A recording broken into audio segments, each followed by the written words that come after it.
The following program was provided by an independent producer solely responsible for its content.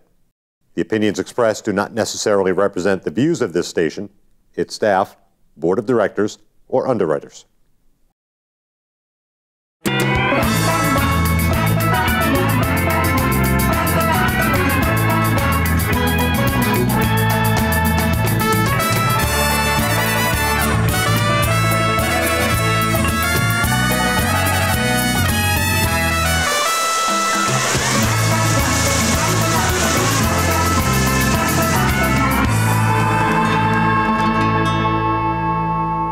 Hey there, Nashua, New Hampshire. Chief Happiness Officer Lyn-Dee Eldridge here. I am super excited, and hello, world.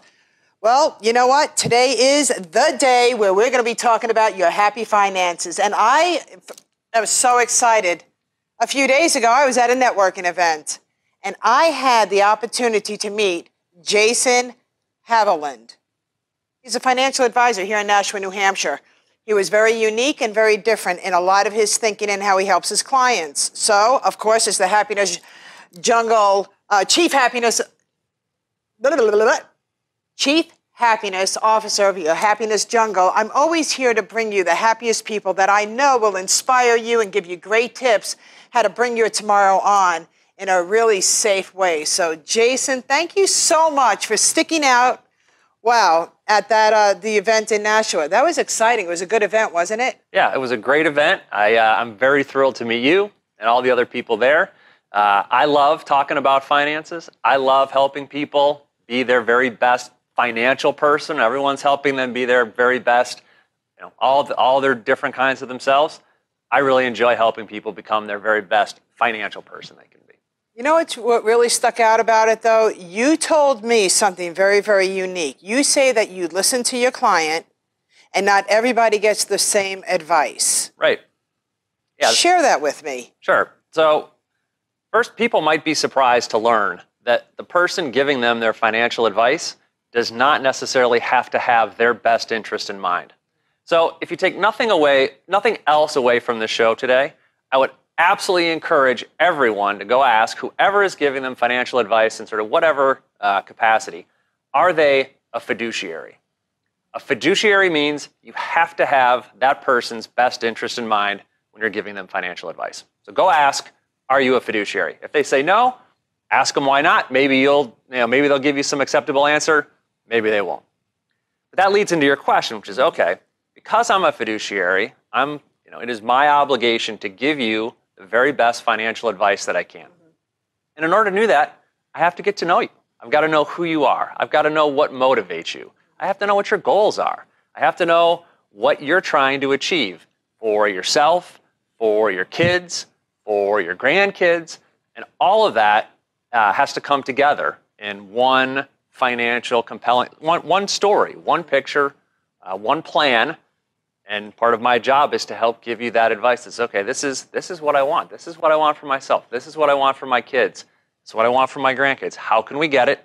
And how can we do it in a way that aligns with my goals and beliefs and allows me to balance everything that I have going on in my life? So yes, that's absolutely the approach that I take, trying to build a custom plan for everybody I work with. It was very unique to hear that there's a lot of plans that you deal with, a lot of companies, if you will. I like to call them like affiliates, okay, where you recommend the company and then you could also get a commission if your client decides to go with that line of security, financial security. You said that doesn't matter to you. That's right. You will not be bought to help your client. That's right. There's no money in the world that can make you happy that any company is going to dangle that carrot and say, if you sell my insurance to your clients, that's why you're on my show. Well, thank you. Because I heard that loud and clear. And not that money doesn't make you happy, but by goodness, planning right for your future and your today most certainly does. It's called great peace of mind. Right. I I went and I stalked you a little bit. Ooh. My first internet stalker. I think I should be happy to hear that. I did. I stalked you personally and professionally.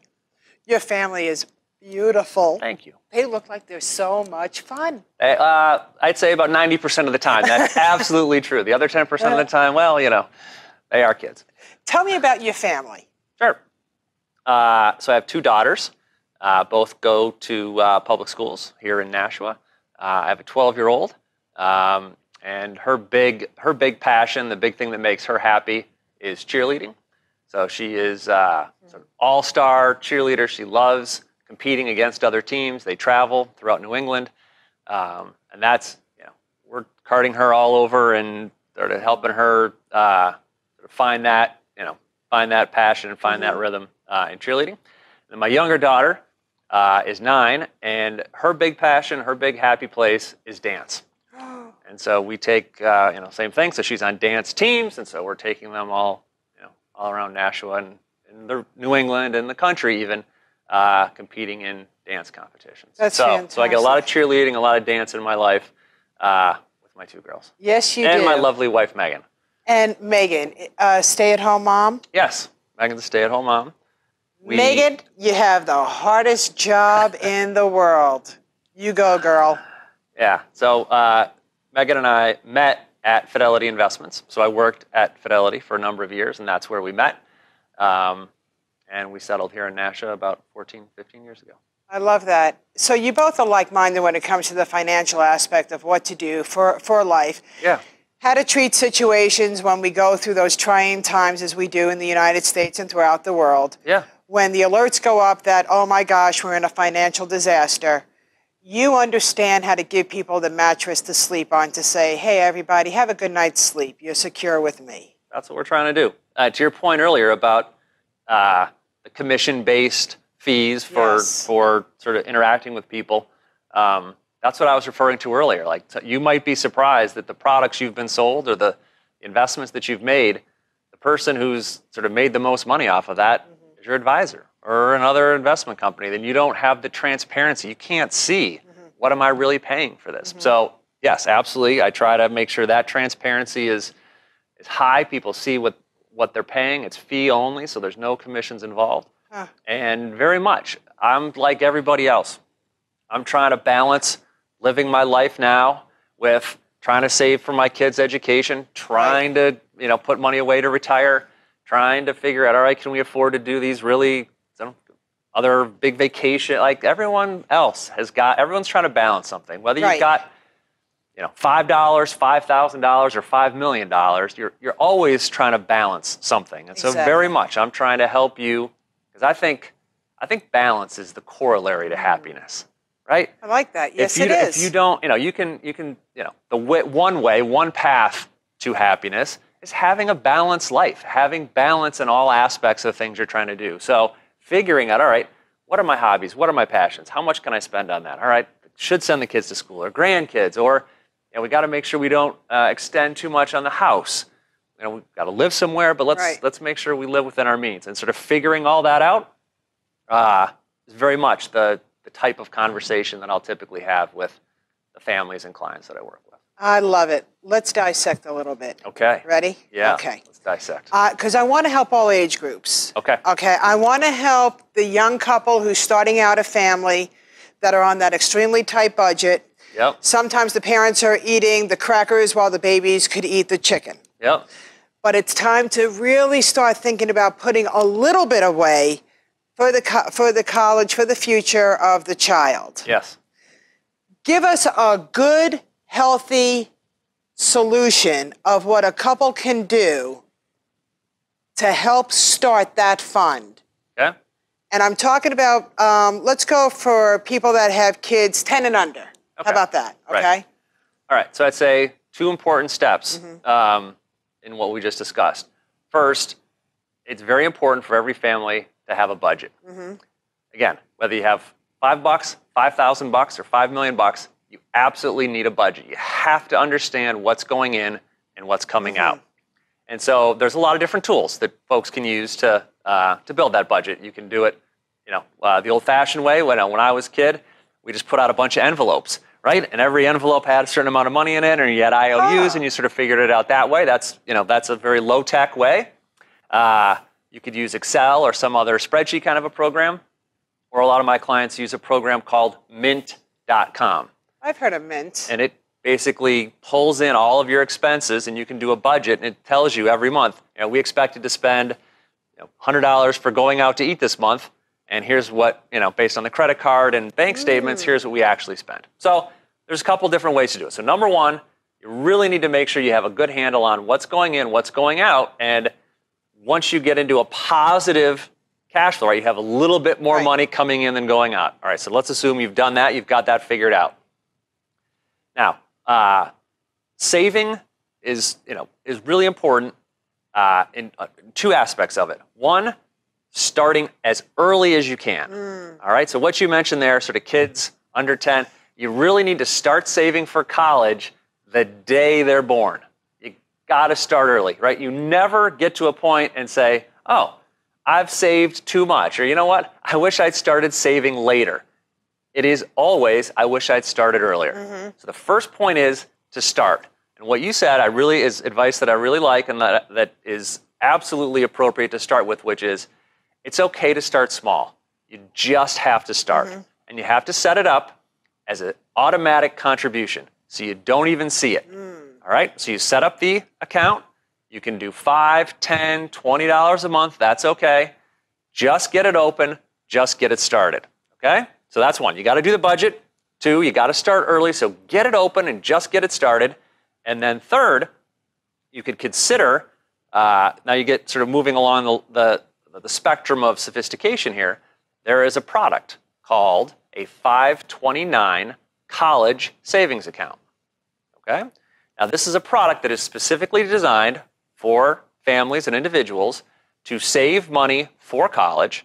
And the big advantage of this 529, it refers to the tax code. That's how it got that funny name. It's part of the tax code, so it's a Section 529 account. That money you earn, so you earn your money from your paycheck, you put it in, $25, $50, $100 a month, and it grows tax-free. Oh. You don't have to pay any tax on it. When you take the money out to pay for college, you do not have to pay any taxes on it. So you get a double tax break. It grows tax-free, and if you use it for education, it comes out tax-free. Wow. Is that only New Hampshire, or is that United States-wide? Everybody in the United States can have access to that plan. Now, there are various reasons. So when we talk about a spectrum of complexity in college financial planning, the formulas for aid and grants and scholarships are impacted by how much money you've saved, and things can get. Let me just say, things can get complicated the more that balance grows. But I would absolutely recommend starting early. And again, if you had to start at your credit union, because sometimes you open a 529 plan account and they want you to put a minimum of either $50 or $100 a month. If that's too much, okay, just go to your credit union, open up a regular savings account. Start putting the 5, 20, 15, whatever it is that you can afford. You got to start and have it come out automatically. That's the other big. You can't be putting, deposit going in. No, just got to come out of your checking account like you never had it. That's what's important. It doesn't exist. I like that. I remember being a single mom, and my baby was 15 months old when I got divorced. And I remember Florida. I lived in South Florida at the time. They came out with their state college program, and I took advantage of it. I think she was around 5 years old when I got started with her plan. Yep. I think they took $5 a week out of my paycheck. I didn't feel it, but what was the best part about it was that I never looked at it. That's good. I really never looked at it. And when she hit 19 and 20, I looked at it, and what a wonderful gift I was able to give her. Yes, so that's what we're all trying to do for our kids. Yeah. And my daughter, just, for argument's sake, some people say, well, how do I even know my child's going to go to college? Yes. Mine did not. But what I was able to do was her move on with her future happily. And because it was her money, she was able to invest it correctly. I wasn't just going to give her the money. Yeah. She invested in a home. Okay. Yeah. Okay? So as long as there was something, she's just not going to get the money.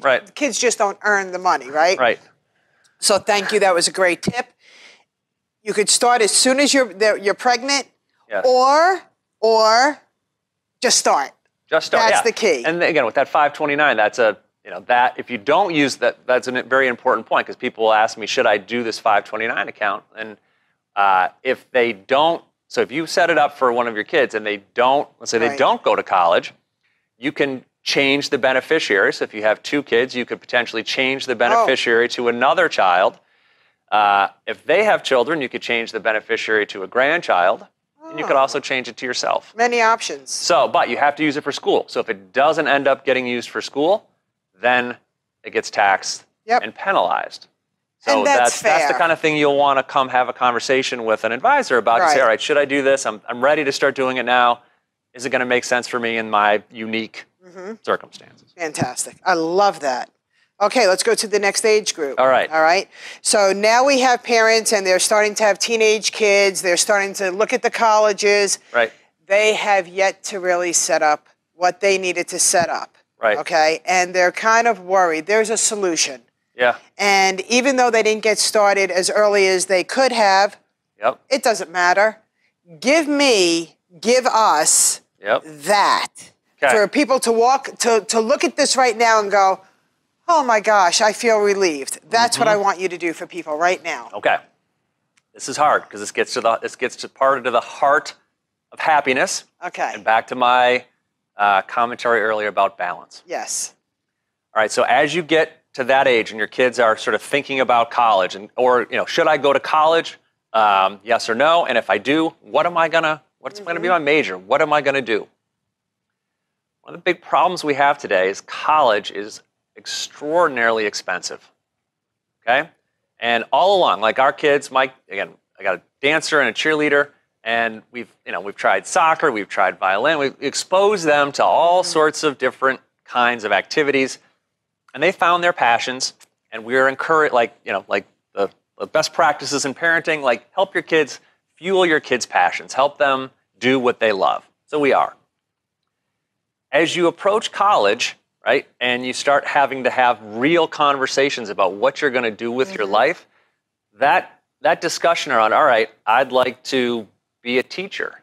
Okay, that's so wonderful. You're going to be a teacher. But the salaries for teachers are so low. Yeah. And if you have to go to school and take on thousands, tens, $20,000, $100,000 worth of debt to go to school and then to be a teacher, by the way, graduate school, you really need to prepare yourself for the life you're going to have with $100,000 of debt and a teacher's salary. Right. So it is a very balanced conversation that families have to have. So I would absolutely encourage you to go start having that conversation. There are websites that you can go to that show the salaries and what are the skills that you need for various careers and where those jobs are. Right. And you want to be an interior designer, now, you better love New York City because there's probably not going to be too many of those jobs here in Nashua. So really figuring out what you want to be, where those jobs are, what they're going to pay, and then how much debt might it make sense for you to take on if you haven't been able to make it, and which most families don't. They can't save enough to send their kids. So you've got to be real with that conversation. And then I would say once you sort of have the sort of practical conversation about it, then say, all right, at some point then you got to just send, they got to leave the nest and they got to do what they think is going to make them happy, and they got to own their life. Own their life. That's a beautiful thing. I like that. That's what being an adult is about. So that would be, if you haven't made it, you got to make sure you have that very real conversation. And then I'd say credit. Working on helping them build some credit, so get them a debit card and help them work on credit would be another. Teaching them the importance of paying it off, or here's what's going to happen if you don't.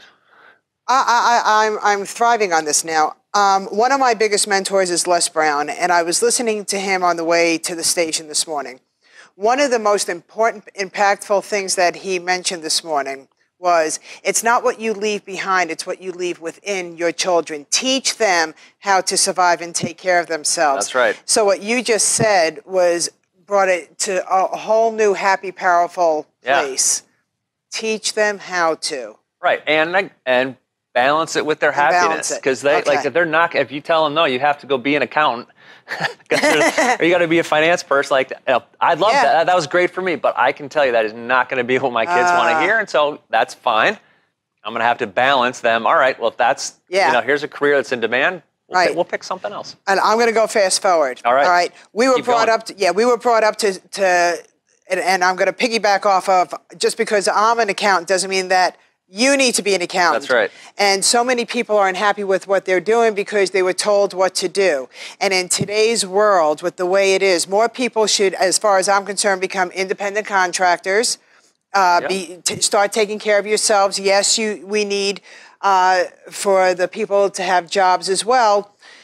But when they're finding that balance, people having to learn a new platform at a later age. Okay. Companies are closing left and right and leaving people that were with companies for over 30 years now jobless with a severance package that really isn't going to carry them out for it'll carry them for maybe 6 months, maybe 3 months.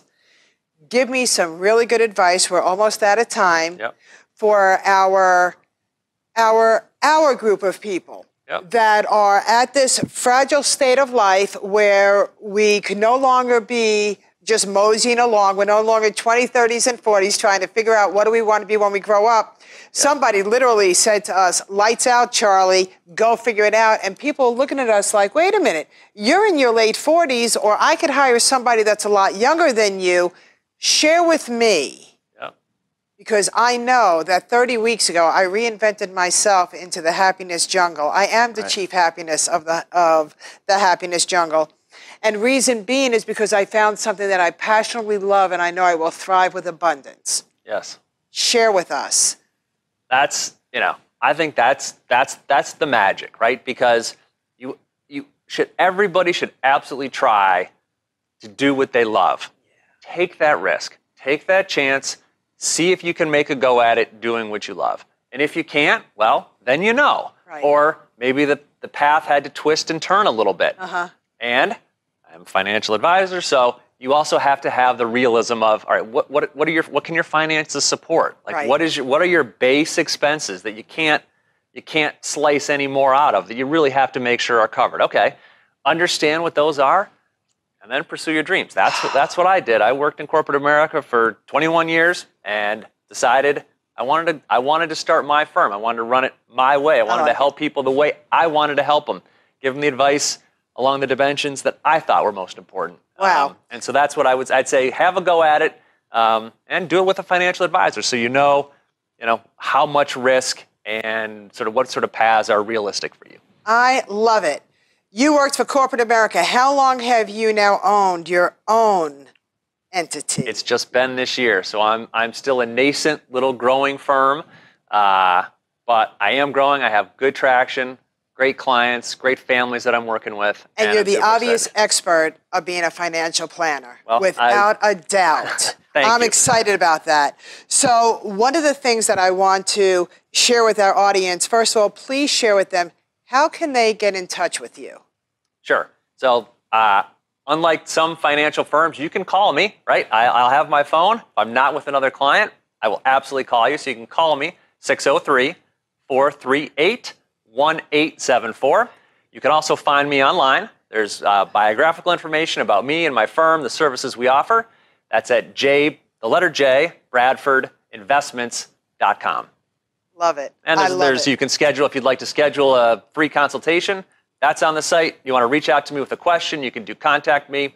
It's all on the site, JBradfordInvestments.com. That's awesome.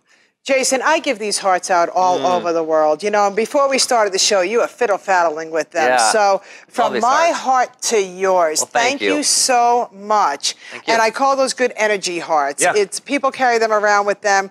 So whenever they're going through the fiddle-faddle moment, they have that, and hopefully it brings really good energy. Thank you. The other thing that I want to do here in the Happiness Jungle, you ready to play a little bit of game for me? Oh, I'm ready for game. Yes, I love it. The Okay. spontaneous portion of the show. Spontaneous portion of the show. So we're going to go ahead and I'm going to pull out some cards. You're going to pick a card of choice. One card. One card, and right. then we're going to relate it to your field, and we're going to leave everybody with a really happy solution to something financial for them to go ahead. This is going to be hard. I know. Okay. So go ahead, and if it's a green card, the audience is not going to be able to see it, but there you go. Okay. Go for it. Oh, I love it. So, be in control. That's what financial planning is all about. It's coming together and understanding what are all the, what are my assets? What income do I have? What does my financial situation look like? What are all my debts? What are all my obligations? And then what are my hopes and dreams? What are my goals? Wow. And you want to be in control of getting yourself achieving those goals. And for some, it's easier. I'm certainly not here to say it's going to be a piece of cake. You just call up a financial advisor and we have all the answers. It's not. But what we can do is give you that nice warm blanket to sort of wrap around you and all your financial situations so you can feel comfortable, so you can feel like you're in control and actually be in control of your finances. Wow. We never said life was easy, but we did say you could be happier. Jason, I can't thank you enough. I hope that you're going to come back. And I understand that you might have been speaking with the producers here. You might just be having your own TV show. Yeah, we might. We'll see. And we'll have the name will be? We'll see how that goes. We don't know. We'll have a grand reveal on your show. How about that? I will promise to come back and have a grand reveal on this show should that come to fruition. I am excited. And everybody, I just want to go out to everybody. The gentlemen that are behind the scenes that you will never see behind the Access Nashua TV station are absolutely priceless. They're a great team, and I always want to go out to them and show appreciation. In the Happiness Jungle, it's all about our tomorrows, and tomorrows we get there together collectively, no matter what you want to do. Go out and network, because that's how Jason and I found one another. If you're looking to start something new, if you're looking to create another source of income, they're not going to be knocking on your door. Meetup.com is a site that you want to use. It is absolutely powerful, free, and you'll get to go ahead and meet like-minded people. So from my heart to yours, the Happiness Jungle wishes everybody financial freedom and a happier tomorrow. Goodbye, everybody.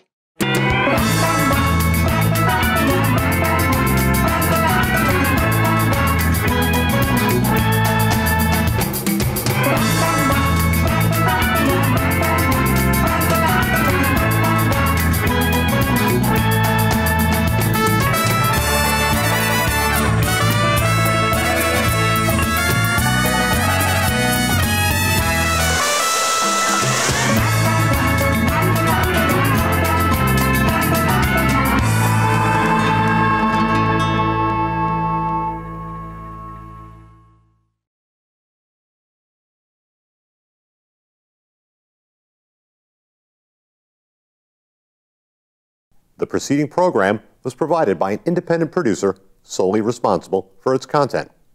The opinions expressed do not necessarily represent the views of this station, its staff, board of directors, or underwriters.